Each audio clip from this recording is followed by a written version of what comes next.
வணக்கம். இன்றைக்கி நம்ம கார்டனிங் vlog தான் பார்க்க போகிறோம். கார்டனிங்கில் நான் எக்ஸ்பீரியன்ஸ் பண்ணி தெரிஞ்சுக்கிட்ட விஷயங்களை சின்ன சின்ன டிப்ஸாக சொல்கிறேன். இந்த வீடியோ கண்டிப்பாக உங்களுக்கு யூஸ்ஃபுல்லாக இருக்கும். ஃபுல்லாக பாருங்கள். இந்த கீரை செடிங்களில் நான் பக்கத்தில் விதைக்காக விட்டுருந்த செங்கீரை செடியிலேருந்து விதை விழுந்து தன்னால் முளைச்சிருக்கு. இந்த மாதிரி தண்டு ஸ்ட்ராங்காக வளர்ந்ததுக்கப்புறம் செடியை வந்துட்டு ஃபுல்லாக பிடுங்காமல் மேலே இருக்க நுனி குருத்தை மட்டும் ஒடிச்சிட்டு சைடில் இருக்கிற நல்ல பெரிய இலைகள்லாம் வந்துட்டு எடுத்துக்கலாம்.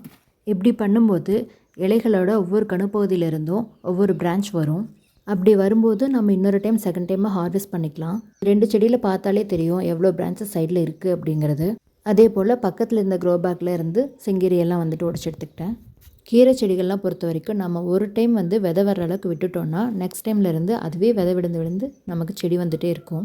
இந்த கீரையே போதும் நமக்கு ஒரு நாளைக்கு தேவையான அளவுக்கு இருக்குது. அப்புறம் இந்த தக்காளி செடியை பாருங்கள். தக்காளி பழத்தோட வெயிட் தாங்காமல் செடி சாஞ்சிட்டே இருக்குது. நான் குச்சி கட்டி விட்டேன், அப்போவுமே வந்துட்டு சாஞ்சு தான் இருக்குது. இப்படியும் வேறு ஒரு குச்சி வச்சு நல்லா ஸ்ட்ராங்காக கட்டி விடணும். இது தரையில் இருக்கிற தக்காளி செடி. இந்த வெயிலுக்கு தக்காளி பழம் எல்லாமே வெடிச்சே தான் இருக்குது.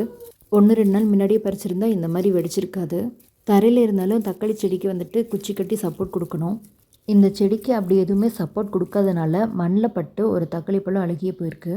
நல்லதாக இருக்கிற தக்காளி பழத்தை மட்டும் எடுத்துகிட்டு அழுகி இருக்கிறத அப்படியே விதைக்கி போட்டுட்டு வந்துட்டேன். இதுதான் என்னையோட குட்டி ஹார்வெஸ்ட். கொஞ்சம் தக்காளியும் கீரையும். அப்புறம் மல்லிகைப்பூ சீசன் ஸ்டார்ட் ஆயிடுச்சு. இவ்வளோதான் மல்லிகைப்பூ கிடச்சிது. அப்புறம் இது எங்கள் வீட்டு தோட்டத்து வாடாமல்லி. சூப்பராக பூக்க ஆரம்பிச்சிருச்சு. தரையில் வச்சுருக்கனால நிறைய பூ பூத்துட்ருக்கு. இந்தளவுக்கு அழகாக பூத்துருக்க வாடாமல்லி பூக்களை லாங் வீடியோவில் போட்டிருக்கேன். லிங்க் கொடுக்குறேன், செக் பண்ணி பாருங்கள். நன்றி.